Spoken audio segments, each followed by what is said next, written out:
Savez-vous qu'aux États-Unis, des entreprises privées gagnent des milliards grâce aux prisons? Il existe un véritable business autour de l'incarcération où les détenus deviennent une source de profit. Mais comment est-ce possible? Qui se cache derrière ce système? Et quelles en sont les conséquences? Aujourd'hui, on va parler de l'industrie carcérale américaine et voir comment tout doit commencer. Comment les prisons génèrent de l'argent? Quelles sont les entreprises qui profitent de ce système? Ce que ce modèle cache réellement? Et enfin, les conséquences et les solutions possibles.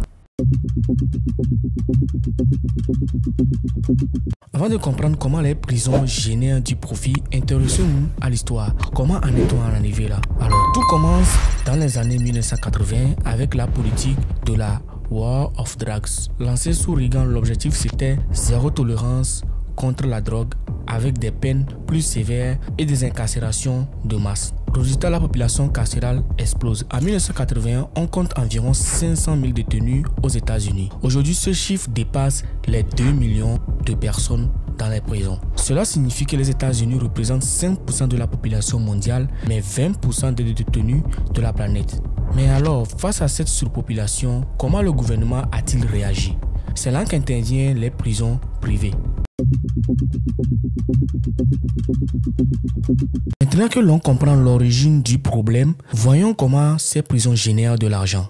Dans les années 1990, pour réduire le coût, le gouvernement commence à déléguer la gestion des prisons à des entreprises privées. Ces entreprises signent des contrats avec l'État qui les paye pour chaque détenu incarcéré. Plus il y a des détenus, plus ces entreprises privées gagnent de l'argent. Certaines de ces prisons privées imposent même un taux de 90%, ce qui signifie que l'État doit assurer qu'elles restent pleines. Cela pousse à des politiques plus agressives et des peines plus longues. Mais les profits ne s'arrêtent pas là. Une autre source de revenus majeure provient des détenus eux-mêmes. Aux États-Unis, de nombreux détenus sont contraints de travailler pour des salaires misérables, souvent comprises entre 23 centimes et $1 de l'heure. Ces sociétés sous-traitent une partie de leur production aux prisons, ce qui leur permet de réduire considérablement leurs coûts. Et ce n'est pas tout. Les prisons sont devenues un véritable produit financier elles-mêmes. Certaines des entreprises de gestion carcérale sont cotées en bourse et attirent des investisseurs qui misent sur l'augmentation du nombre de détenus. Par exemple, en 2022, CoreCivic a généré plus de 1,8 milliard de dollars et Geo Group plus de 2,3 milliards. Comme vous pouvez le voir, on a mentionné plusieurs entreprises, mais regardons de plus près les principaux acteurs qui tirent profit de ce système. Nous avons CoreCivic, que je viens de citer au plus haut, première entreprise carcérale privée aux États-Unis, contrat avec plusieurs États pour maintenir un taux de remplissage minimum.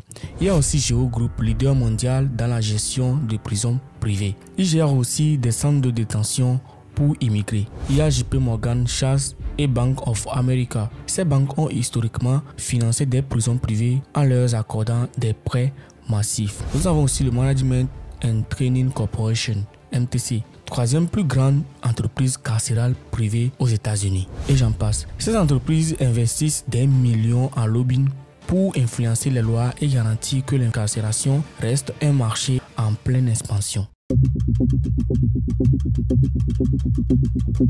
Mais derrière ces profits, il y a une réalité sociétale inquiétante. Les minorités sont les plus touchées. Les Afro-Américains représentent 13% de la population, mais 40% des détenus. Des peines disproportionnées aux États-Unis, une simple possession de drogue peut mener à des années de prison.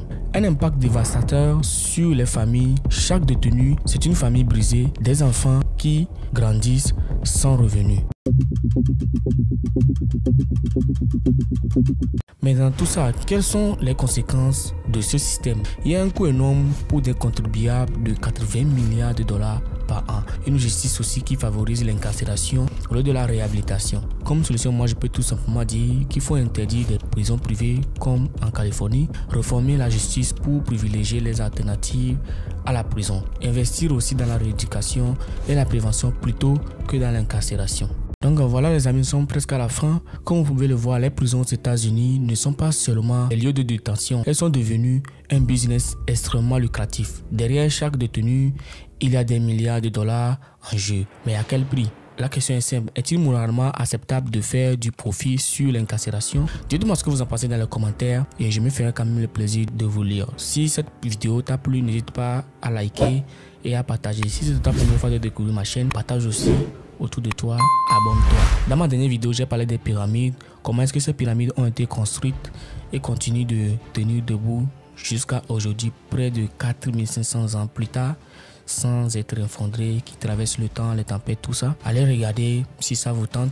Je vous mettrai la vidéo quelque part ici. Et à très bientôt pour une nouvelle vidéo. D'ici là, portez-vous bien. Ciao.